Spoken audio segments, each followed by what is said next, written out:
Good evening. Welcome, welcome, welcome. Thank you very much for coming. Allahu Akbar, and your phone is over my voice. Yes. So this is wonderful to see you here, and I thank you so much, everybody, for having this effort, getting into your body to come here, because some of you I know are quite some time away and some distance to take to come here. So it's wonderful that you all came to this celebration. It's really an extraordinary event for us, and I hope to a certain extent also for you, since this is really a kind of recognition of the presence of the Baha'i faith here at this interreligious community of the Claremont Lincoln University. And we are thrilled and pleased that that can happen. It's also a recognition, a mutual recognition, I would say, that we have to take every effort in the future, or the investment, to take an investment in the future of humanity, and the investment in the future of religions to help us for a more peaceful humanity. Central to this celebration will be a gift. So it's called the Baha'i Gift Celebration. And this is a substantial book gift we get from the National Spiritual Assembly of the Baha'is of the US, so to say the governing body of the Baha'is, consisting of many different books, and Rob Stockman will explain a little bit about this gift, comprising, as I see it right now, more than 500 books and uncounted periodicals. There will also be mentioned later some other people who have also helped to get books into our library from their private possessions, and I will mention that later. Around this book gift, we have an elaborate panel of speakers. I see everybody situated in the first row, and they will help us to commemorate this event. Punctuated by some music, by a I think record-winning and important Baha'i musician. But also we will have a Baha'i prayer chanted by a very important chanter of Baha'i prayers, and a local Baha'i, as you'll see later. Everything follows the program, so if you take your program, and will not introduce people, but you will see who comes next in the program. And everything on the back side explains who these people are that are talking to you. Now, before I close this little welcome introduction, let me mention a few words that Abdul Baha, the son of the founder of the Baha'i faith, Baha'u'llah, has spoken about 100 years ago. Religion should unite all hearts and cause wars and disputes to vanish from the face of the earth. If religion becomes a cause of dislike, hatred, and division, it were better to be without it. And to withdraw from such a religion would be a truly religious act. And religion, which is not the cause of love and unity, is no religion. All the holy prophets gave prescriptions for the healing of mankind. Thus any remedy that causes disease does not come from the great and supreme physician. The fact that we have this celebration demonstrates to us that we still have a long way to go, but actually that we have begun to do so. In this spirit, I want to open this celebration. Rick Clayton, our Dean, Provost, and Executive Vice President, will talk to you.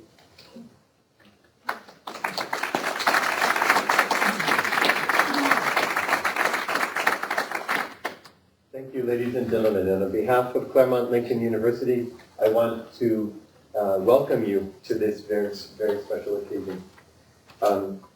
It was 2006 when President Jerry Campbell arrived to be the president of a Methodist school, a Christian seminary. But President Campbell had other ideas. And it was not long before, after he arrived, when we realized that he was not here to continue the tradition of separate institutions turned inward on themselves, teaching one particular tradition. He started using a phrase that made us uncomfortable at first. He used the phrase desegregating religious education. He said, you know, it's just in today's world in the 21st century, it won't work that we get people, take them in a small community of Jews or Buddhists or whatever it might be, and have them learn that tradition, because what happens when they go out into the world? They represent one way of thinking, but not all the traditions together. They're not comfortable at conversations that help us find what we share in common across traditions. He said, let's imagine doing a completely new kind of institution. Let's imagine inviting people of faith from wherever they come and whatever their beliefs are to do an education which is conversation, which is speaking of the scriptures that I know, the practices that I have, the community to which I belong, and then listening to you as you speak about the community that you come from, the practices you know, the scripture, the prophet, the truth that you've been able to understand. Because in the end, truth can't be diverse. There must be a unity of truth. Otherwise, we have not understood what is truth. And it took us a while, but he was a very persuasive president, and bit by bit, we found ourselves committed to this with heart and soul and mind and strength. And we sit here today because of President Campbell's vision and because of these, what is it now, 7 years of hard work to try to get it right. I think you know that there are many pitfalls that can arise as we head in that direction. Ladies and gentlemen, we are a community of conversation. A community without walls, a community where everybody has to be present with his or her own experience and values. Nobody here is just a scholar. Nobody can say, I'm here to analyze what you do and write a book about you. Instead, we have to say, each of us has to speak openly about the values that we live by, the beliefs that are central to ours. That's what education means as a community of conversation. We seek the presence of all voices and all traditions. None can be excluded. To do that is then to again build up the walls that we are dedicated to moving beyond. It means to re-segregate this process of education, and we can't do that. Next, we do this conversation in an open arena. We do it in public. We do it with no walls between us and the communities around us. Each member comes to represent, so for example, in this room, the Sikh members came here and gave Jerry Campbell a turban to put on his head, right? Which, you know, given his head, it might be a good thing to give him, protect him from the sunburn. And but they didn't come just as scholars; they came as Sikhs. What does it mean to come as a Sikh? It means to come representing a community of Sikhs with whom they practice and by whom they influence. Do you understand? It's not just the people who walk onto the campus, because every one of us represents a value-based community that we live by.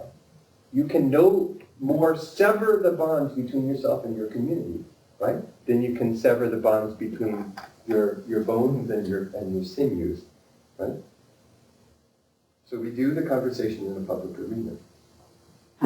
And today, with this award ceremony, we begin to expand that conversation so that it's a conversation with Baha'i community members and with the Baha'i faith. A voice that needs to be a part of the things that we do together. And allow me to single out my colleague Roland Faber. Roland Faber doesn't represent an institution. He's a scholar with areas of expertise alongside dozens of other scholars at the university. He has a faith perspective. He belongs to a community, and he shares his perspectives as we engage in this conversation, right? That his faith community is called Baha'i faith. Others represent different faiths. Each of us need to speak the truth as we see it, because we believe that it's like a diamond with many beautiful facets. One diamond refracting the light, well, I would say the light of the divine, in multiple ways. We are a community, not just for conversation internally, but a community designed for the healing of the world. Our Jewish friends call this tikkun olam, to repair the world. It cannot be a conversation turned in on itself. It's a conversation that exists for the world that we live in. I was reminded of this tonight as I spoke with Iraj before we came in.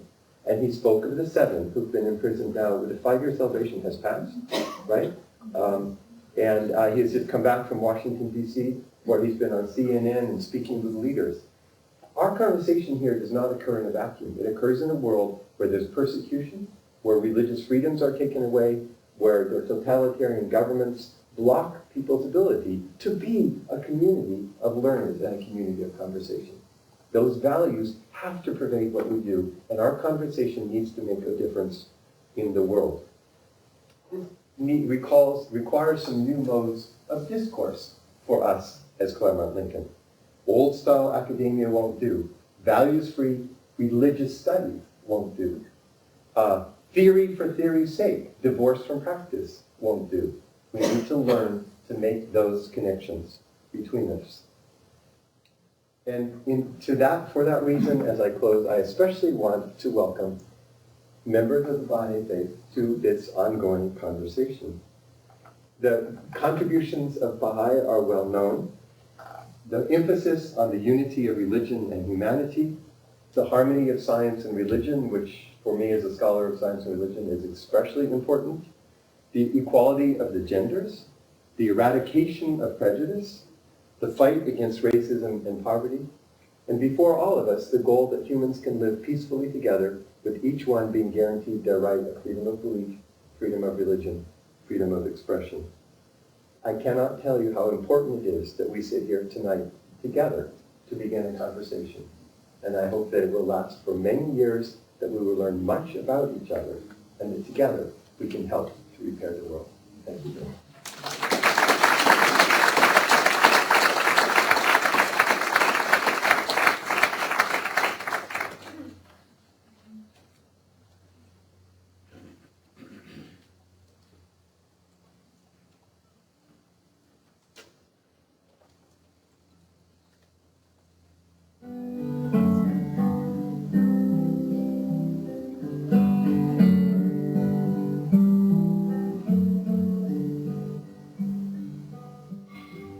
This is my song, O God of all the nations, a song of peace for lands so far away. This is my home, a country where my heart is. Here grew my hopes and dreams for all mankind. But other hearts in other lands are beating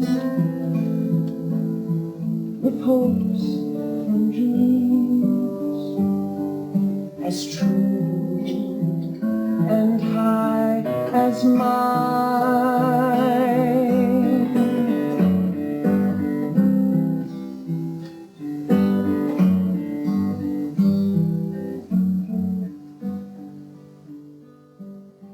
My country's skies are bluer than the ocean, and sunlight shines on clover leaf and pine. But other lands have sunlight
I would very much like to thank Roland Faber for having invited me to be here this evening.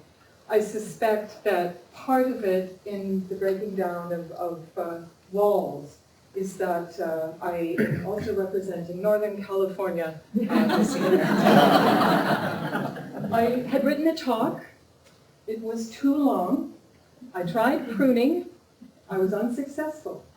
So I thought I could not do better than to turn to the words of the great-grandson of the founder of the Baha'i Faith, Shoghi Effendi, the great-grandson, because he's known for his succinctness.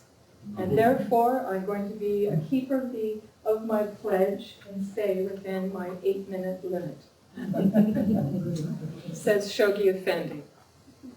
The Baha'i Faith upholds the unity of God, recognizes the unity of his prophets, and inculcates the principle of the oneness and wholeness of the entire human race.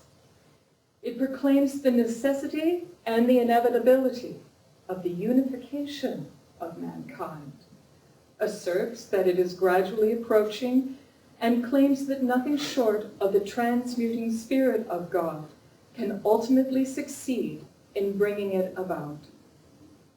The Baha'i Faith, moreover, enjoins upon its followers the primary duty of an unfettered search after truth, and condemns all manner of prejudice and superstition.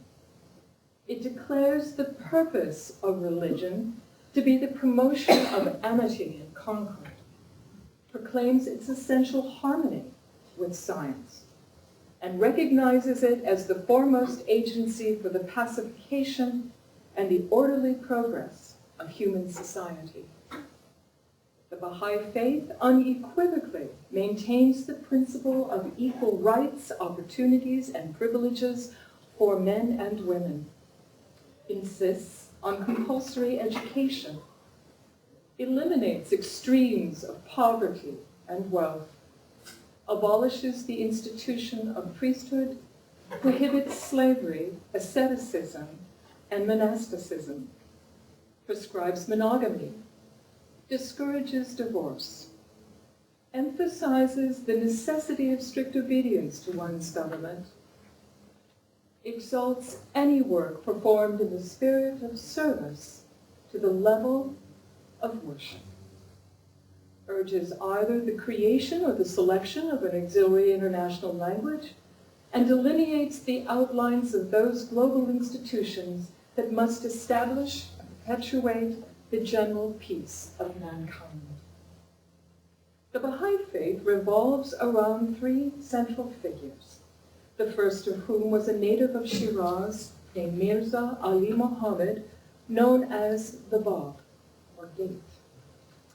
In May 1844, at the age of 25, he advanced the claim of being the herald who, according to the sacred scriptures of previous dispensations, must announce and prepare the way for the advent of one greater than himself, whose mission would be, according to those same scriptures, to inaugurate an era of righteousness and peace, an era that would be hailed as the consummation of all previous dispensations and initiate a new cycle in the religious history of mankind. Swift and severe persecution launched by the organized forces of church and state in his native land precipitated successively the Bab's arrest, his exile to the mountains of Azerbaijan, and his execution in July 1850 by a firing squad in the public square of Tabriz. Mirza Hussein Ali, surnamed Baha'u'llah, the glory of God, a native of Mazandaran, was the one whose advent the Bab had foretold. He was imprisoned in Tehran and banished in 1852 from his native land to Baghdad, thence to Constantinople and Adrianople, and finally to the prison city of Akka, currently in present-day Israel and Syria, where he remained incarcerated for no less than 24 years, and in whose neighborhood he passed away in 1892. In the course of his banishment, and particularly in Adrianople and Acre, he formulated the laws and ordinances of his dispensation, expounded in over 100 volumes, the principles of his faith, proclaiming to his message to the kings and rulers of both East and West, both Christian and Muslim, the Pope, the Caliph of Islam, the chief magistrates of the republics of the American continent, the entire Christian sacerdotal order, the leaders of Shia and Sunni Islam, and the high priests of the Zoroastrian religion. In these writings, he proclaimed his revelation, summoned those who he addressed to heed his call, and warned them of their refusal, and denounced in some cases their arrogance and tyranny.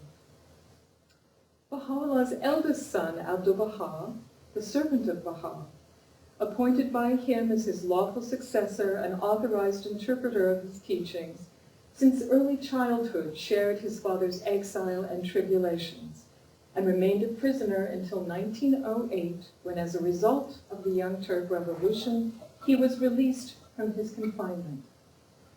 Establishing residence in Haifa, Abdu'l-Baha embarked soon after on his 3-year journey to Egypt, Europe, and North America, including Los Angeles, in the course of which he expounded before vast audiences the teachings of his father. The passing of Abdu'l-Baha in 1921 marked the termination of the heroic age of the Baha'i faith and signalized the opening of the formative age, destined to witness the gradual emergence of its administrative order, whose establishment had been foretold by the Bab, whose laws were revealed by Baha'u'llah, and whose outlines were delineated by Abdu'l-Baha in his will and testament. This administrative order, unlike the systems evolved after the death of the founders of the various religions, is divine in origin, rests securely on the laws, precepts, ordinances, and institutions which the founder of the faith has himself specifically laid down and unequivocally established, and functions in strict accordance with the interpretations of the authorized interpreters of its holy scriptures. The faith which this administrative order serves, safeguards, and promotes is entirely non-political, non-partisan, and diametrically opposed to any policy or school of thought that seeks to exalt any particular race, class, or nation. Which leads to our next speaker, who will be talking about Baha'i faith and human rights.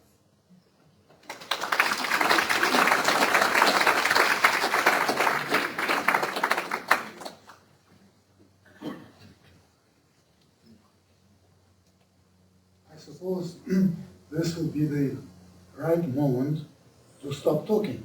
We have now heard what the Baha'i faith is, but of course every religion has so many aspects, and the Baha'i faith is no exception. The Baha'i faith has spiritual teachings that deal with the inner life of the individual. It has social teachings that deal with the family, with education, with social organization. One of the aspects of the Baha'i faith is its emphasis on human rights. And this emphasis stems from the Baha'i understanding of the nature of a human being. A human being is conceived of in the writings of Baha'u'llah as a divine creation, a unique creation which therefore has unique privileges and obligations as well. Man is a divine creation, Baha'u'llah says. And to quote Baha'u'llah, "Noble have I created thee." Now, someone who is noble obviously must have rights. These rights, as Abdu'l-Baha explained, unfortunately I don't have to repeat who Abdu'l-Baha was, because you have just heard the exposition of it. Abdu'l-Baha explained In the estimate of God, all men are equal.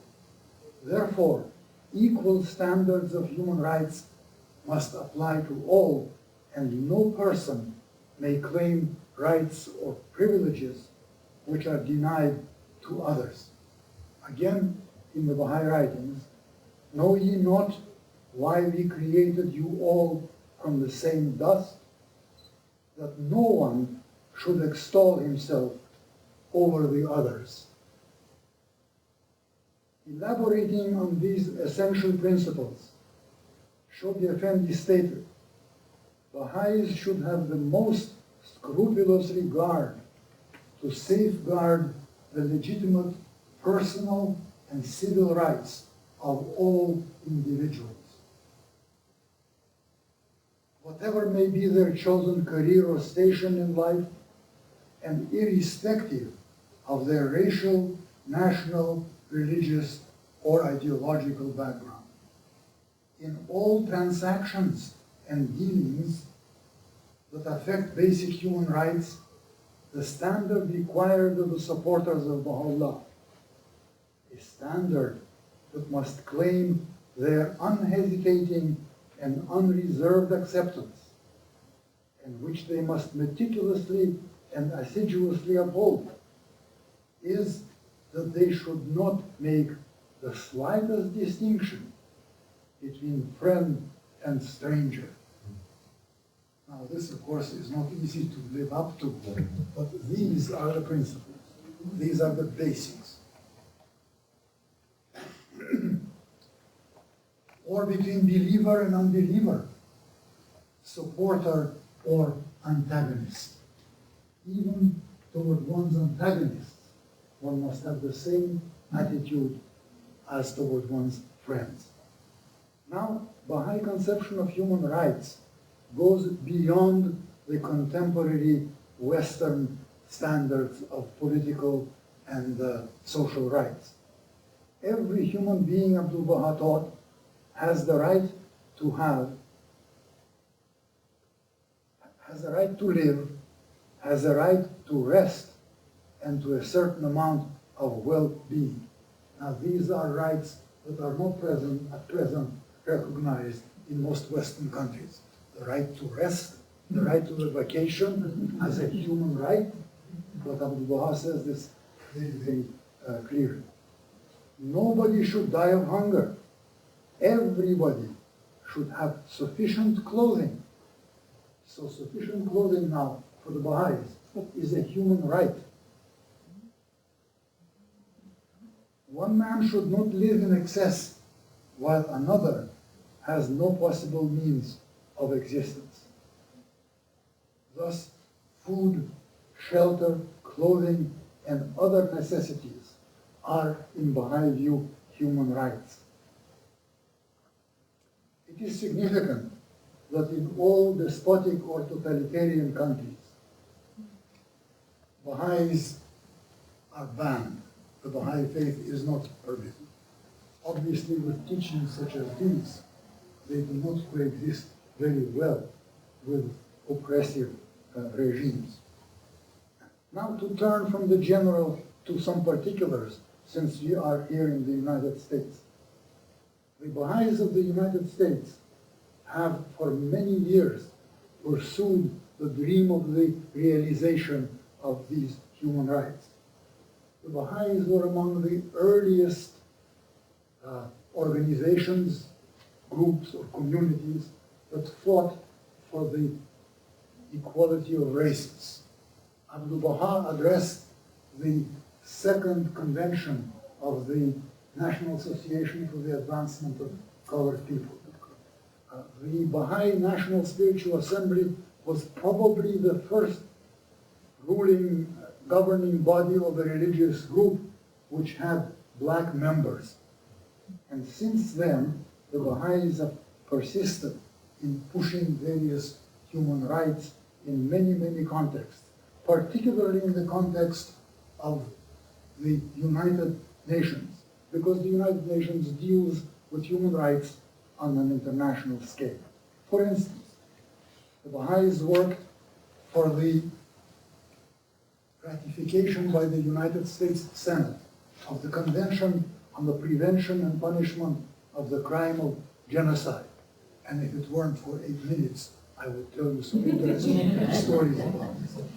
The International Covenant on Political and Civil Rights, International Convention on the Elimination of all types of racial discrimination, the United Nations Convention against Torture. The National Spiritual Assembly continues today to work for the elimination of, for the ratification of the Convention on the Rights of Women, Convention on the Rights of the Child, and the Rome Statute on the International Criminal Court, which the US government still has not ratified and doesn't seem to have any intention of ratifying. But I want to emphasize in conclusion that the Baha'i attitude toward human rights is not just a political attitude. It really is deeply ingrained in the spiritual teachings of the Baha'is.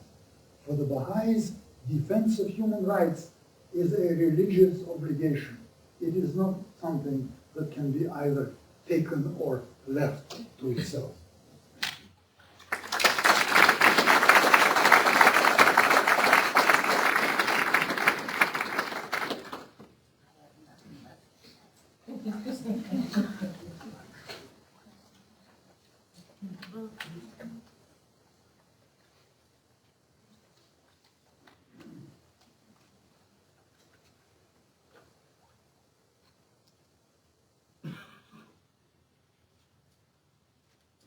Oh, my Lord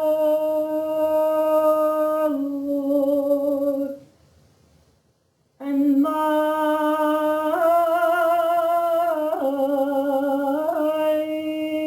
hope, have thou thy loved ones to be steadfast in thy mighty covenant, to remain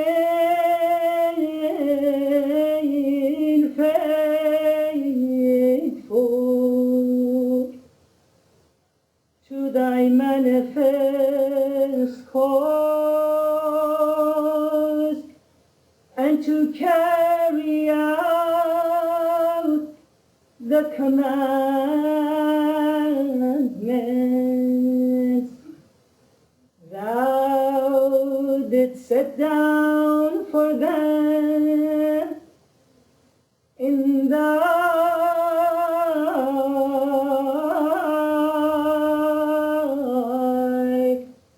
book of splendor,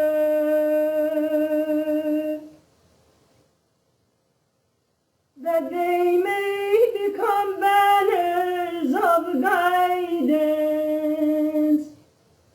and lamps of the company above, wellspring of thine infinite wisdom, and stars that lead aright as they shine down from the supernal sky.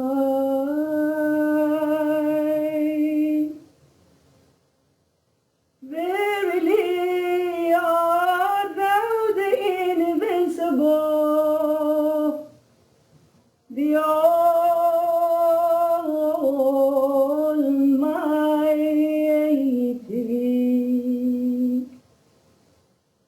the all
Assembly of the Baha'is of the United States has sent a letter for this particular occasion, and they asked me to read the letter to everyone, and it's addressed to President Campbell.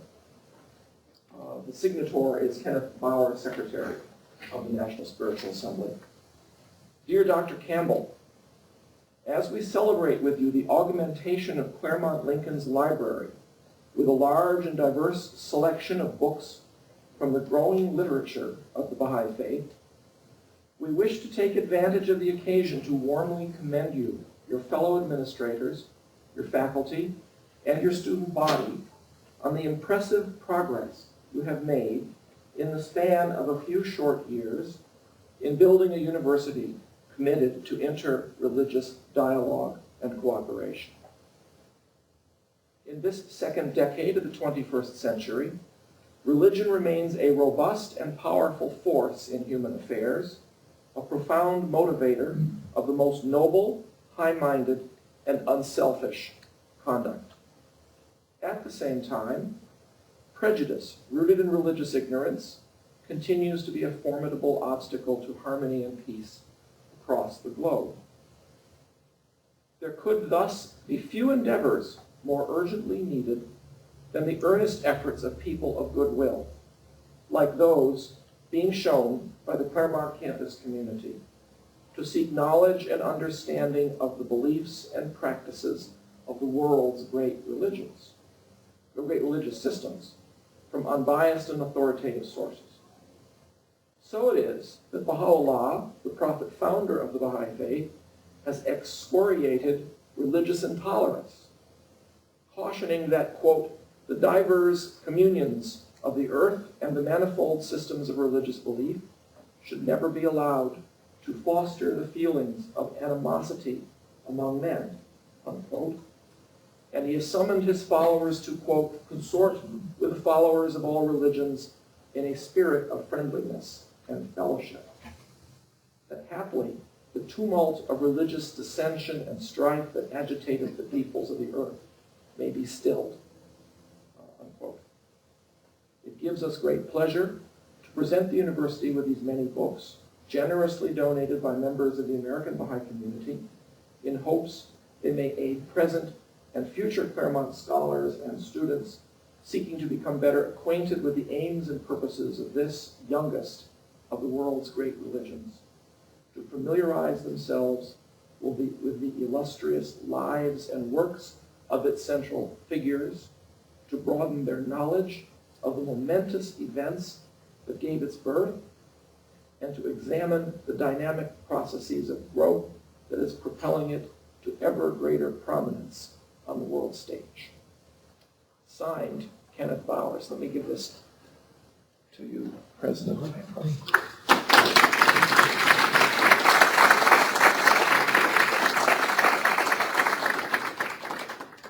Perhaps I should say a few words about the nature of this gift. We started with a list of about 400 books that we were aware of, and gradually people said, well, what about this one? What about that one? The list finally got up to 530. Of that 530 books, I think we were able to donate about 485. So if you want the web address where the remaining books that we need is listed, I will be glad to tell you, and then perhaps we will be able to get a few more books. Many of these books, of course, have been out of print for many years, and therefore they're just not available to purchase from a Baha'i publisher. Baha'i literature generally can be divided sort of crudely and quickly into two types. There's the authoritative texts of the leaders of the Baha'i faith, the heads of the faith, and then there's everything everyone else has written. Okay, so these are the two divisions. In terms of the authoritative texts, Baha'u'llah, the prophet founder of the faith, according to the Baha'i World Center, produced more than 18,000 separate literary works, mostly letters to individuals, some books as long as 200 or 300 pages in length, but mostly letters, comprising more than 6 million words. Now, I took the things we have in English and stuck them into one gigantic Microsoft Word file, and Microsoft Word told me it was 479,000 words, which means that we have in English approximately 8% of the revelation, assuming that that particular calculation works. We have donated 15 works of Baha'u'llah in English to the library, which I believe is probably everything, because I don't think there was anything recent that we weren't able to get. With Baha'u'llah's forerunner, the Bab, over 2,000 works are known to exist, a total of more than 5 million words, but very little is translated into English. Selections from the writings of the Bab was donated, and that's the one book we have in English. With Baha'u'llah's successor, Abdu'l-Baha, 30,000 works are known to exist, again, mostly letters, over 5 million words. Thank goodness the World Center has them all digitized so they can count them. And we've donated a total of 13 different books in English of Abdu'l-Baha's writings. With Shoghi Effendi, Abdu'l-Baha's successor, head of the faith until 1957, 34,000 works known, more than 5 million words, and we have 20 works. We have a pile of them on the end standing up.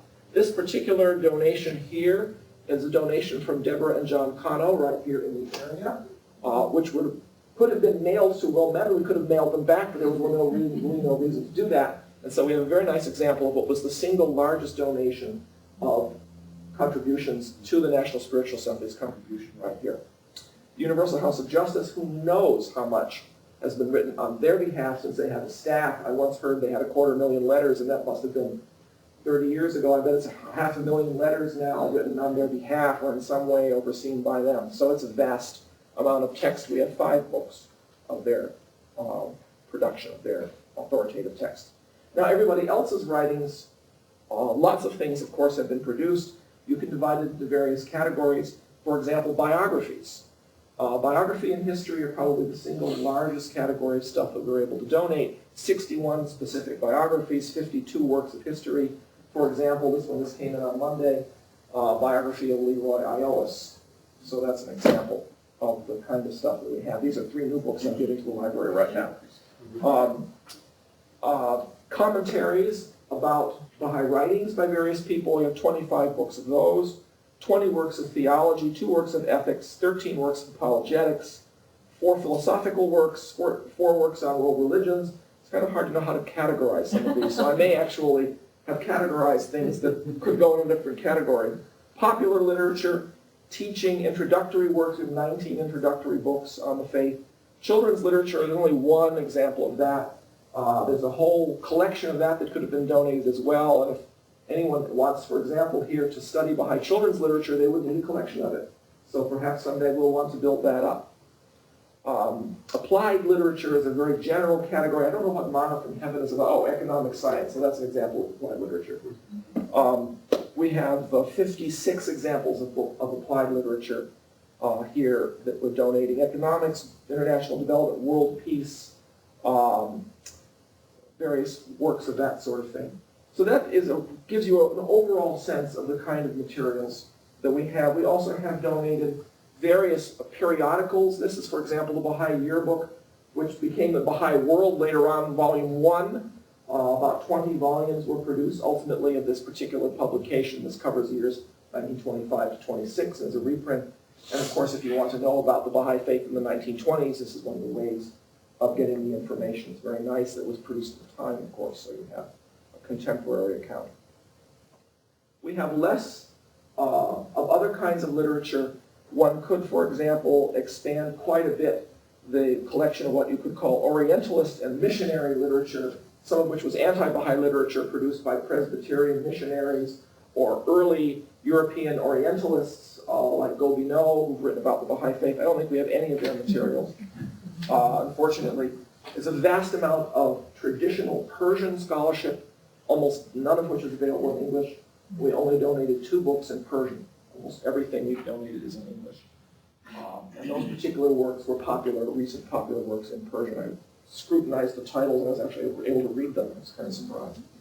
And of course, then there's the current academic phase of work, which some of these particular works represent that particular phase.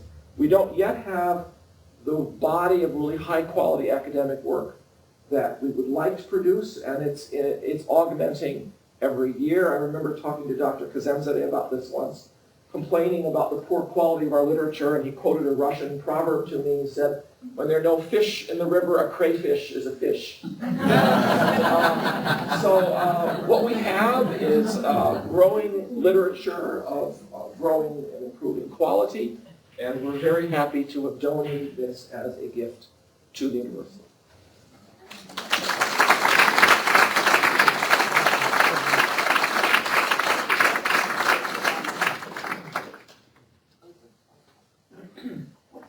Thank you, Rob, for making this gift presentation on behalf of the National Spiritual Assembly of the Baha'is of the United States.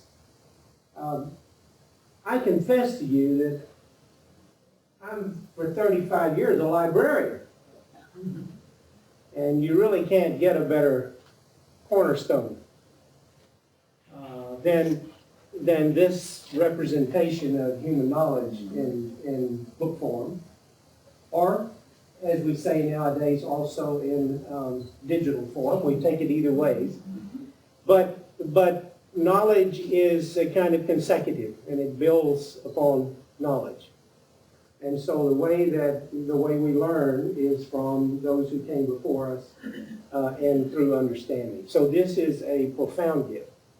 And we accept it as a profound gift on behalf of Claremont Lincoln University.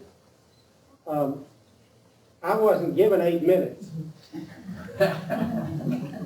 There are one or two things I would like to say.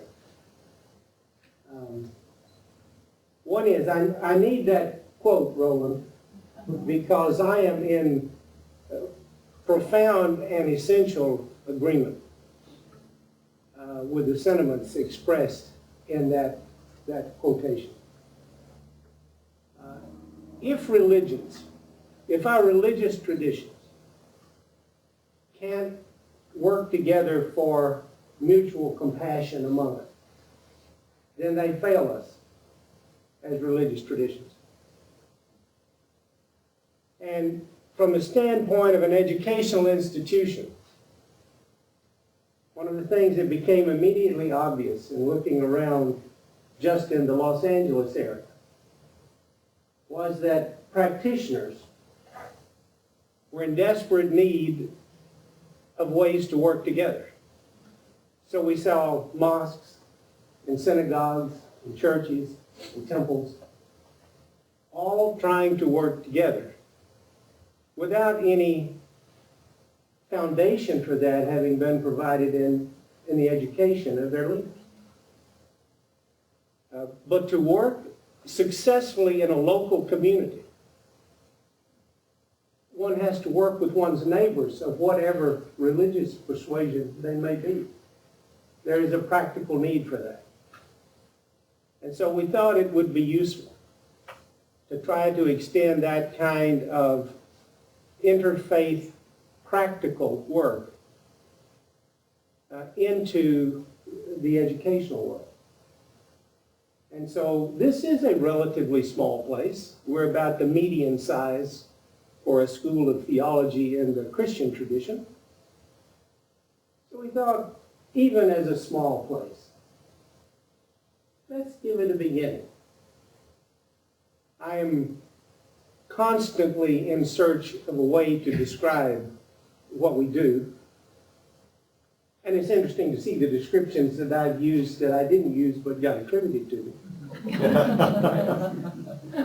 So I'm thinking tonight, when I heard Roland's introductory words from that quote, one of the things that we're engaged in is kind of in the context of the larger world, we're engaged in a conspiracy for compassion.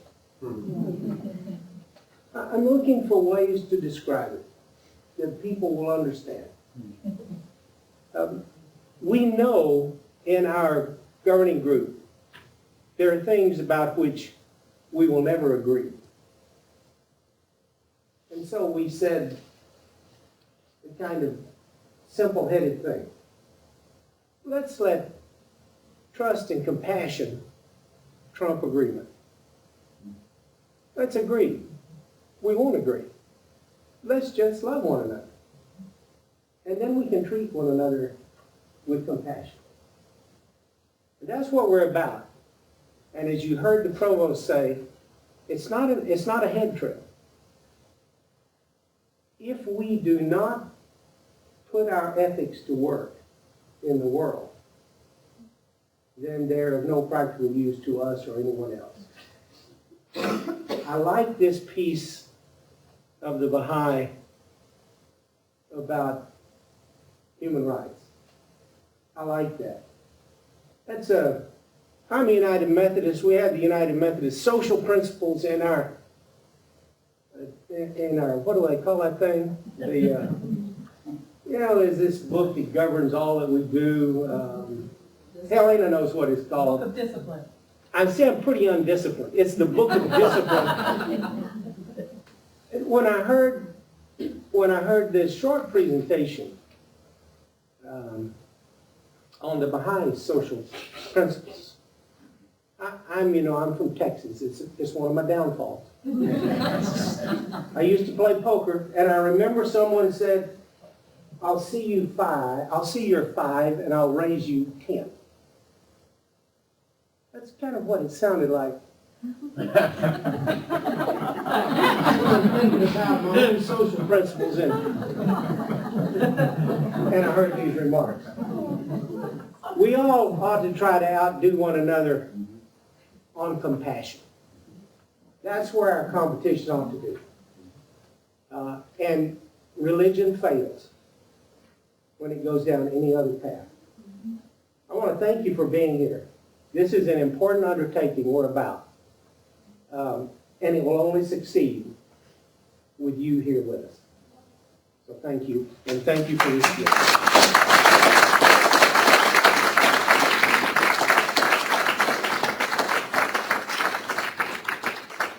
Before I give you the honorable judge or whatever his title is, Dr. Nelson, most honorable, I guess. Let me just say that, and Rob has mentioned it, that others of you, here or not, have contributed greatly to this gift. I want to mention some of them, and if you would like to indicate where you are, so that people can clap you. One I want to mention that was mentioned before by Rob is Deborah and John Connell. Would you indicate where you are? Thank you.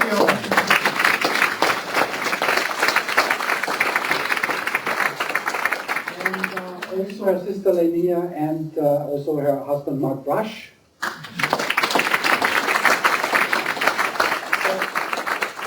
As I understand from their personal background and what they inherited and had, they have given us more than 300 periodicals and some books, so that's really great. Thank you very much for doing this.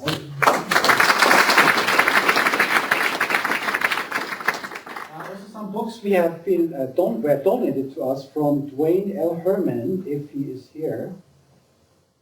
But still, thank you to him. So we have mentioned his name, and a special thank would go to Hayan of Sharon. Please would you indicate where you are?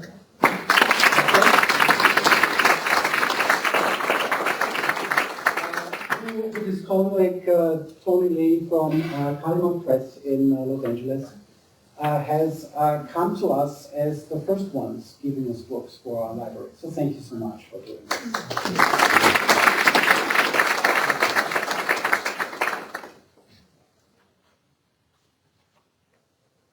President Campbell and Provost Clayton, you may be small, but if the Baha'is have anything to do with it, we want you to grow and to grow. And we appreciate very much your having us here. You know, it's a small world because I had not seen Diane Hill a few years ago at Stanford University.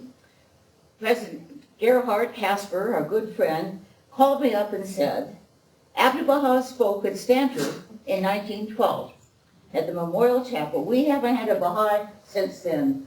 Would you come up and give a Baha'i talk? At that time, we had a big Baha'i club, and I had a Baha'i talk, And then just a year or so ago, a Baha'i donated to the Stanford Library a huge collection of Baha'i books. Well, we're trying to emulate them, and we are delighted that you have received us and received them so well. Well, my colleagues have said so much about the Baha'i faith, so I'm just going to focus on a few, very few things. And I borrowed Perusa's watch because mine was too small. But as you've heard, Baha'u'llah, the founder of the Baha'i faith, taught that human beings were created to know and to love God and to carry forward an ever-advancing civilization. Well, this requires unremitting commitment to certain essentials, which are laid out in this wonderful document by our Universal House of Justice, our supreme body, that will help every person on the face of the earth to reach his or her own potential, to achieve lasting happiness. And Baha'i used to come in a room and say, "Are you happy? Are you happy? If not, when will you be?" And he wasn't speaking about your car or your house. He was speaking about you. Are you happy in here? These certain essentials will bring prosperity in its fullest sense to everyone, both spiritual and material, and will contribute to world peace and to society's onward progress. And we will make donations of this document to you. And I would like to just focus on a few of these essentials, some of which have already been mentioned. What I'd like to talk about, the Provost talked about practical application of these kinds of things. And Baha'is believe that world peace, as it's stated in this document, is inevitable. It's not just possible, it's inevitable. But it will either be accomplished through suffering through unimaginable horrors, which we are suffering through now, or by an act of consultative will. We could come together, we could do it tomorrow, if all of us decided that's what we're going to do. Now, Baha'u'llah speaks as the oneness of God, by whatever name you call God, Allah, the creative force. My teenage son went through a period where he called God Mr. X, but that was my faith. It doesn't matter what you call. We believe that God is unknowable. And how do we know of God? Except through his messengers, or his manifestations, which come every 500 to 1,000 years. They can be a Krishna, a Moses, a Zoroaster, a Buddha, a Jesus, a Muhammad, and the latest two messengers about whom you've heard, the Bab and Baha'u'llah.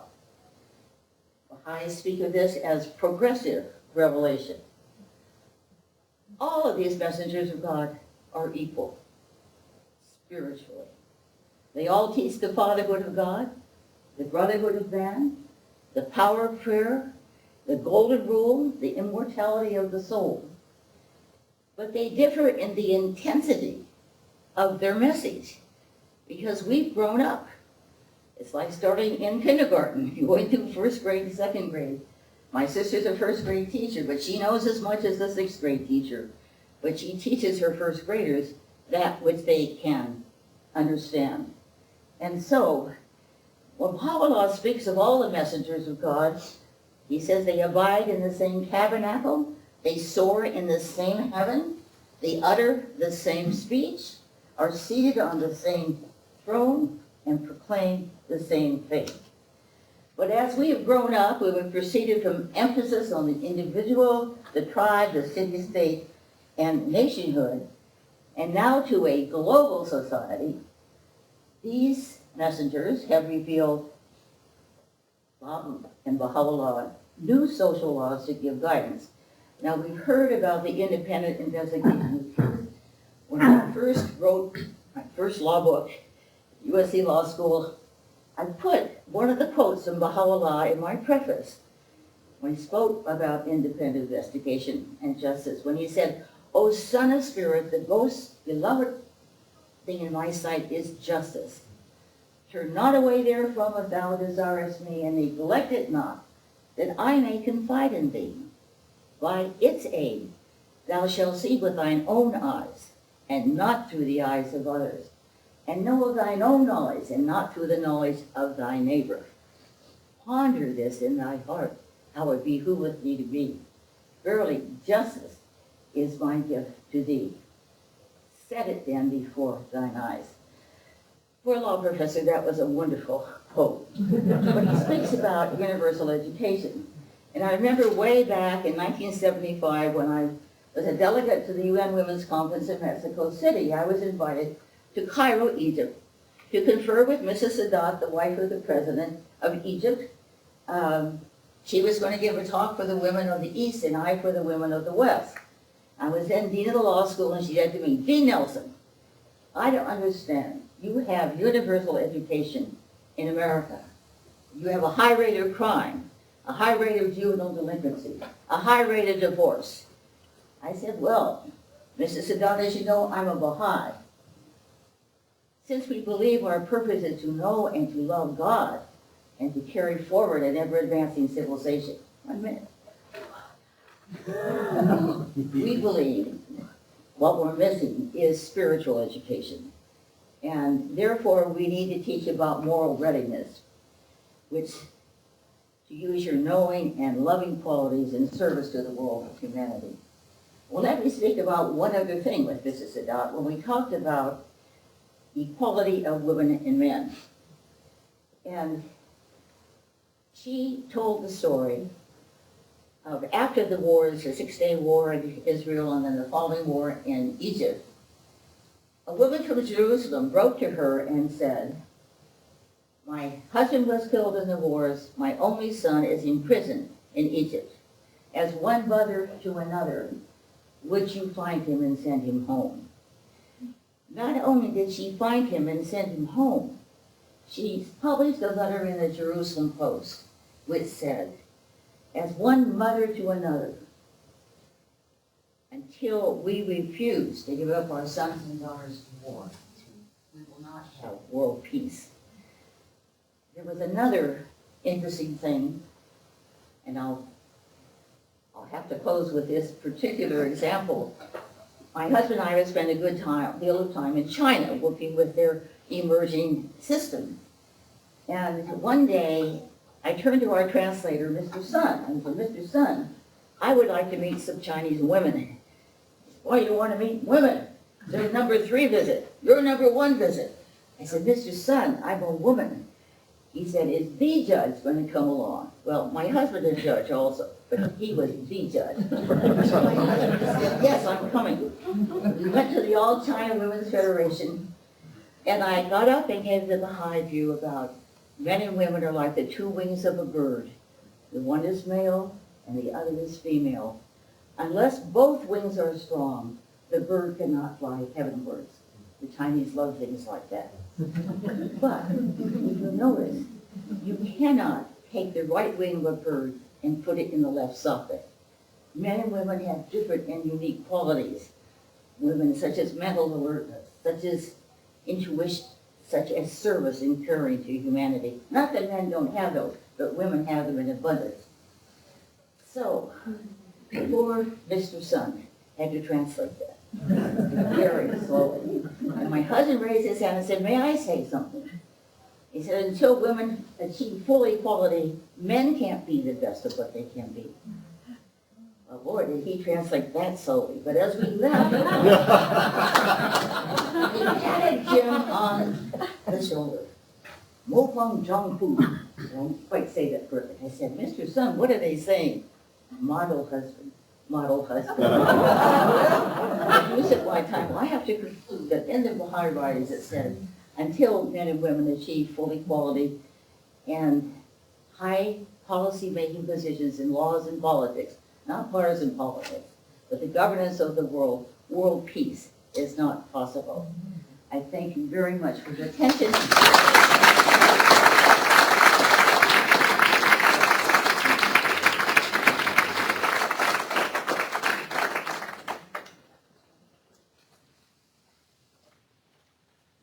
Professor Faber, I hope as you read through these 288 plus volumes that you're going to get, that you'll learn a little bit about gematria, which is, the study of numerology in the East. And you'll learn that the word Baha is not really 5 plus 2 plus 1 being 8. It's 5 plus 2 plus 1. There's a Hamzat, right? And that's 9. So we should be having 9 minutes. Just with you.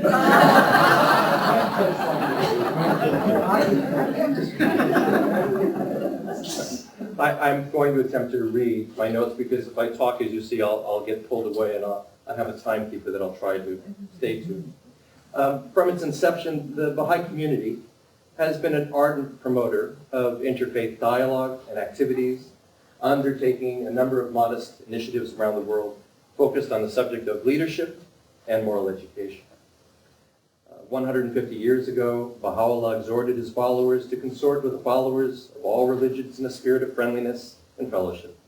The Baha'i teachings on religious unity are clear and unambiguous. Religion is one, all faiths well from the same divine source. According to the Encyclopedia Britannica, the Baha'i faith today is the second most widespread independent world religion. Founded in 1844 in Iran, its teachings on human and religious oneness have attracted followers from every religion, racial, and national background, representing more than 2,100 different ethnic and tribal groups from most every nation. We're not in the Vatican yet, if you're curious about that. And that is a state.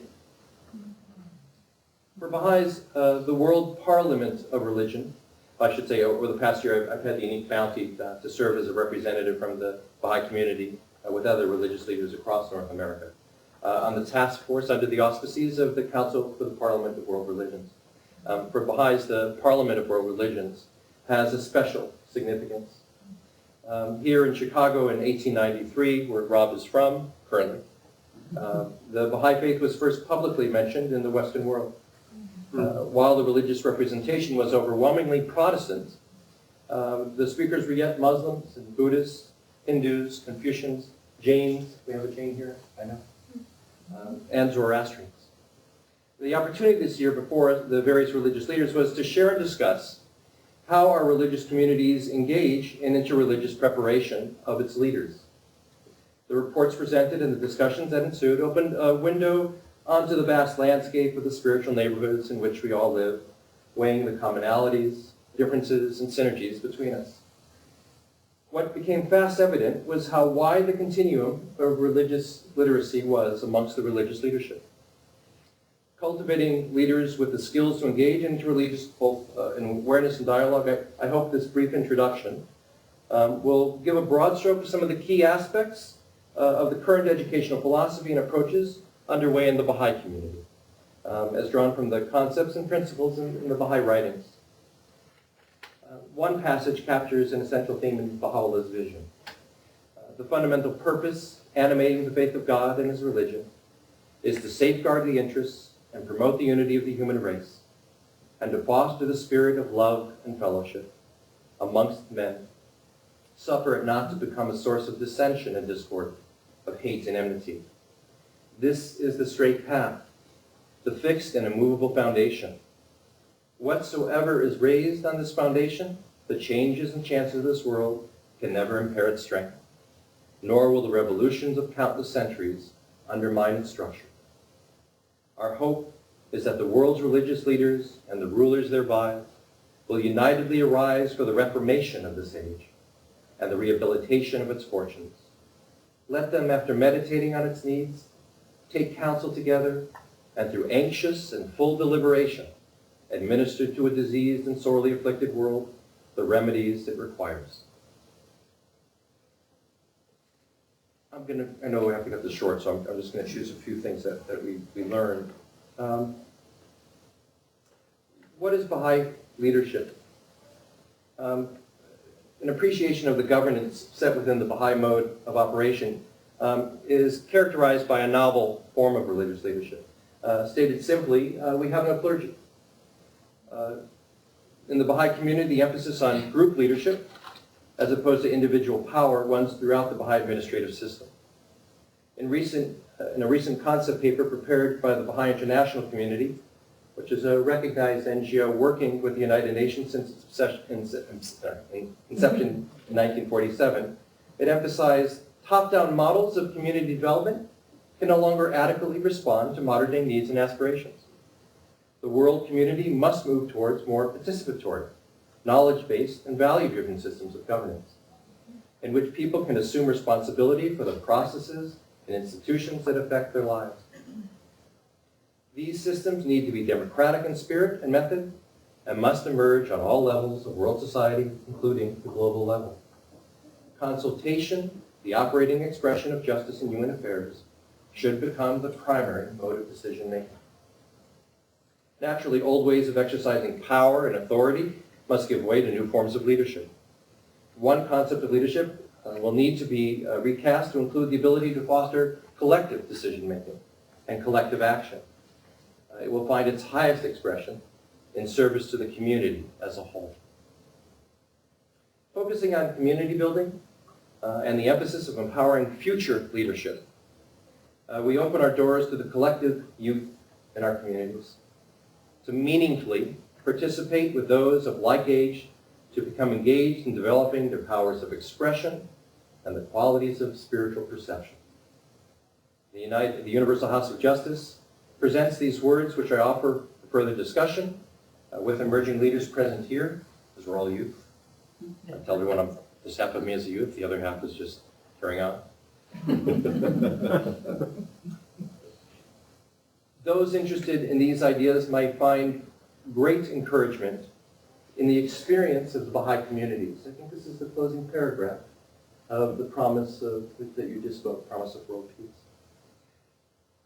In attempting to put these ideas into practice, the Baha'i communities are a living laboratory for religious unity. People from every religious tradition meet with the shared intention of establishing and strengthening the ties of unity among them. They gather to worship, to deepen their understanding of the spiritual truths, to discover the requirements of social progress, to solve common practical problems, to organize and carry out activities of the welfare of mankind. And last but not least, simply to enjoy the pleasure of friendship.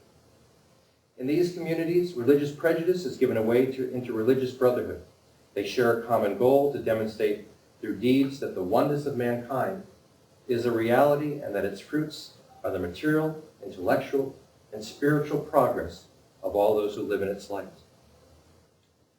The Baha'i Faith will continue with full heart to participate in the progress of community building with the various faith traditions and future leaders in every community where they reside, towards the thought that it is very important that religious leadership engage and train and be literate and competent in our multi-religious reality.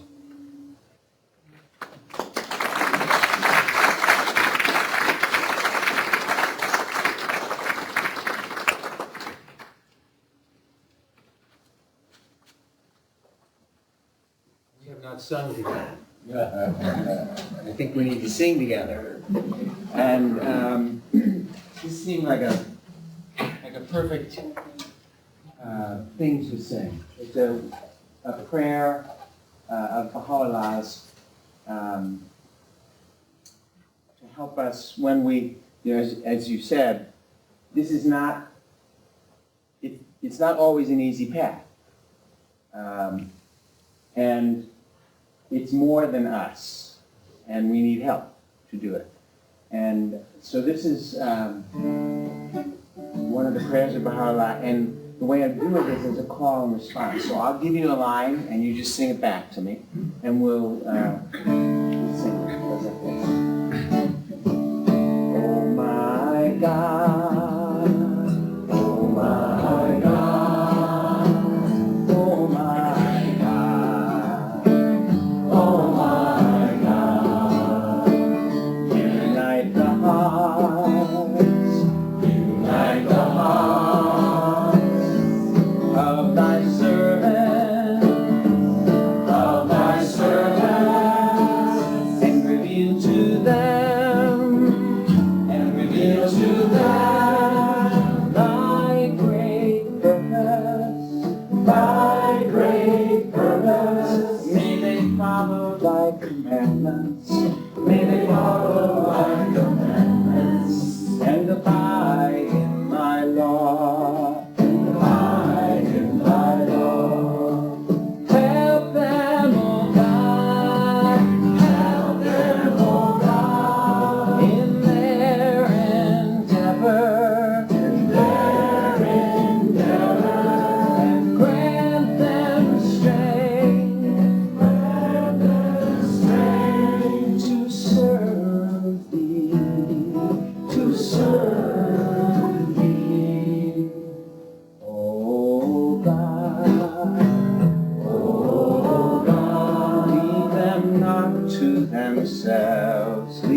Thank you very much. That was it. Thank you. Please just gather together and on your own time and pace, find your way.